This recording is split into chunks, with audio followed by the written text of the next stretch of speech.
Hai, Assalamualaikum, salam sejahtera, salam ganas untuk semua. Welcome back to my channel. Jadi untuk video kali ni macam biasa lah, pemain baru masuk kat Arsenal, kita akan welcome lah kan. So untuk kali ni Oleksandr Zinchenko, pemain yang kedua yang datang pada City, masuk kat Arsenal untuk musim panas kali ni. So Oleksandr Zinchenko, adakah aku happy masuk kat Arsenal? Yes, aku happy. Salah satu pemain yang orang kata utility juga lah.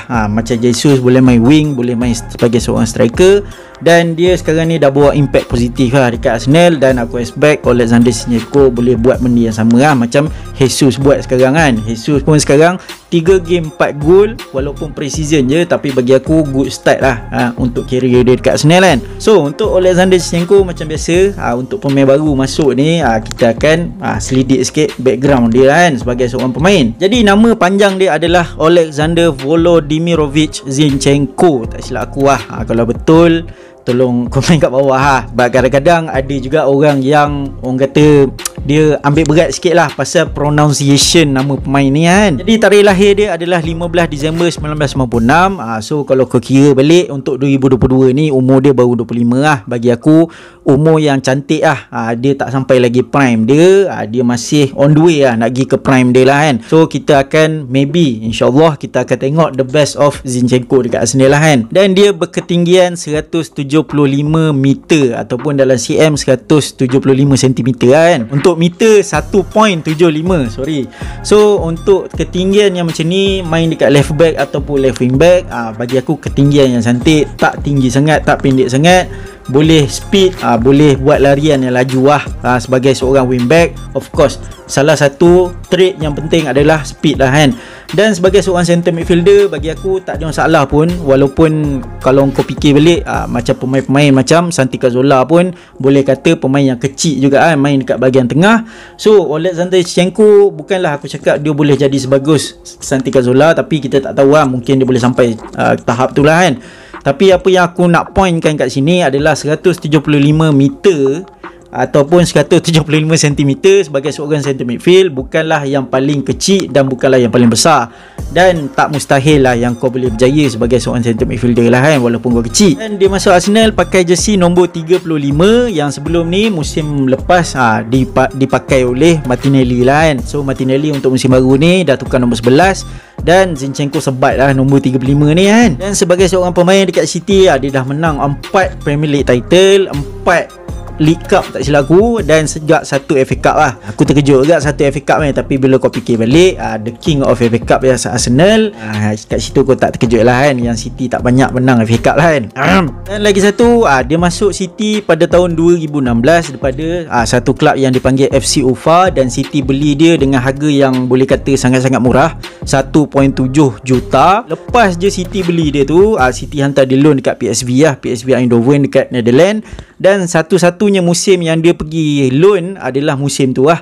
Dan 2017 dia datang kat City balik, dan Guardiola latih dia, convert dia sebagai seorang left back, dan dia ada kat dalam first team City sampailah tahun 2022 kan. So boleh katakan walaupun dia ni bukanlah jadi regular first teamer kat City, tapi Guardiola percaya dah. Itu yang kita boleh nampak lah kan. Lepas tu untuk national team Ukraine, dia adalah Captain Ukraine sejak daripada tahun lepas lah, 2021, Captain tetap Ukraine. Lepas dia masuk Arsenal ni, maksudnya sekarang Arsenal dah ada 3 Captain untuk negara dia orang. Yang aku maksud ni Captain tetap, bukan Captain sementara iaitu Zinchenko sendiri untuk Ukraine, Granit Xhaka untuk Switzerland, dan juga Odegaard untuk Norway lah. So aku rasa macam benda-benda pasal leadership skill kat Arsenal tak cukup leader dekat dalam team, bagi aku benda tu boleh stop. Tapi kita masih tak ada captain yang boleh kata vokal lah kat atas padang. Contohnya macam pemain-pemain macam Tony Adams, macam Patrick Vieira, yang kau boleh katakan hadiran dia kat atas padang tu berimpact untuk satu team.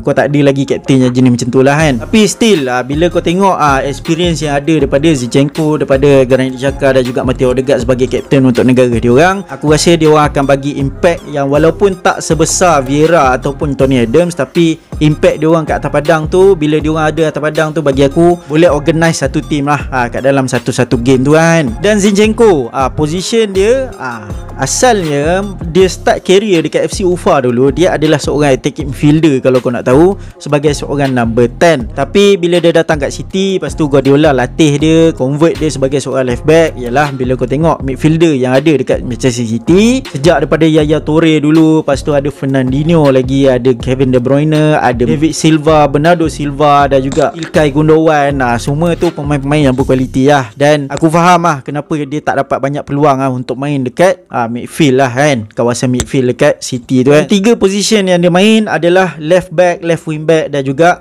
attacking midfielder ataupun center midfielder lah. Dan untuk musim baru nanti aku expect dia akan banyak terlibat dalam bahagian left back dan juga center midfielder. Bagi aku ini adalah salah satu option yang Arteta ada lagi, pemain utility. Kau tahulah kan, Arteta memang minat pemain-pemain macam ni lah, yang suka main dalam multi position, yang ada kebolehan untuk main dalam multi position lah kan. Dan bila kau fikir balik sekarang ni, Nuno Tavares banyak berita yang pasal dia nak kena hantar loan, dia nak pergi Atlanta, nak pergi Marseille dan juga Brighton, dan 3 kelab ni nak fight dia untuk ambil dia on loan daripada Arsenal. Dan betul lah Arteta nak bagi dia peluang untuk ambil pengalaman lagi lah dekat kelab yang boleh katakan tak akan menjadi fokus media lah, macam Atalanta ataupun Brighton kan. So bagi aku kalau dia keluar tu, Zinchenko akan jadi rotational player lah dekat bahagian left back. Sebab kita tahu Tierney tu pun dia punya injury record pun bukan bagus sangat lah kan. Every season mesti dia akan ada satu injury yang teruk yang boleh buat dia hilang dalam 2-3 bulan. So Zinchenko ada kat situ, experience player, dah ada proven dekat dalam Premier League, main dekat left back untuk City. Bagi aku kita mungkin takkan terasa lah bila Tierney hilang disebabkan injury, macam Tavares yang datang sebagai unknown quantity daripada Liga Portugal. Dan untuk bahagian midfield juga aku rasa dia pun ada peluang untuk main, sebab untuk musim baru nanti aku expect Arteta akan tukar dia punya formation daripada 4-2-3-1 jadi 4-3-3. Jadi bila kau main 4-3-3 ni, kau akan ada lone center defensive midfielder dan juga 2 roaming center midfielder yang merangkap sebagai seorang number 8 dan juga seorang sebagai roaming number 10 lah. Dan aku expect Zinchenko akan fill in dekat bahagian left center midfield tu, sebab untuk musim lepas Granit Xhaka yang main kat situ, dan untuk musim baru ni even Fabio Vieira masuk dekat Arsenal, aku expect Zinchenko sebagai seorang yang lebih experience dekat dalam Premier League akan dapat tempat main kat left center midfield lah. Dan lagi satu, dia adalah seorang pemain yang kidal, so aku expect dia akan fill in lah. Dia adalah salah satu orang aku boleh kata upgrade lah daripada Granit Xhaka lah kan, main dekat left center midfield lah kan. Dan kemungkinan maybe Arteta buat gila, maybe akan letak Zinchenko dekat left wing maybe kalau diperlukan. Jadi adakah aku happy Zinchenko masuk ke Arsenal? Yes, aku happy, walaupun orang cakap yang Arteta ni anak Pep lah, berembat pemain City lah, Pep tolong Arteta lah apa semua. Tapi kita boleh nampak positif impact yang dibawa oleh pemain-pemain yang datang kat City. Contoh macam Jesus, dah 3 game 4 gol. Bagi aku walaupun pre-season tapi good start untuk career dia dekat Arsenal, positif impact juga tu kan. Dan aku expect Zinchenko akan bawa dia punya segala experience dia yang dia dapat dekat City bawa dekat Arsenal, dan dia akan prove yang 30 juta yang Arsenal bayar dekat City tu adalah salah satu bargain lah orang cakap kan untuk musim panas kali ni lah, aku harap lah kan. So apa-apa pun untuk Zinchenko, welcome to Arsenal, our new number 35, our new Martinelli orang cakap kan, nombor lama Martinelli. And I wish you all the best from Arsenal fan lah. Then last kali aku nak sentuh sikit pasal friendly match antara Arsenal dengan Chelsea. Arsenal menang 4-0. Seriously aku memang tak tengok game tu, sebab game tu awal pagi semalam kan, so aku pun busy awal pagi semalam, so aku tak sempat tengok. Dan bila aku tengok result tu, aku sebenarnya terkejut juga. Tapi sebagai fan Arsenal, kalau pada pendapat aku lah, aku tak orang kata excited sangat, sebab even pre-season, even ada trofi pun, Florida Cup kan orang panggil kan. So tapi aku still macam relax even menang 4-0, boleh kata satu scoreline yang besar, lawan pula London rival kan kat Chelsea kan. Tapi pre-season ni aku nak tengok 3 benda je yang aku letak lagi tinggi daripada result. Result tu bagi aku nombor 4. Yang pertama adalah macam mana pemain-pemain baru yang Arsenal beli gel dengan tim yang sedia ada kat Arsenal. Itu yang pertama. Yang kedua adalah fitness pemain-pemain sebelum startnya Liga betul-betul. Dan juga yang ketiga aku nak tengok dari segi performance.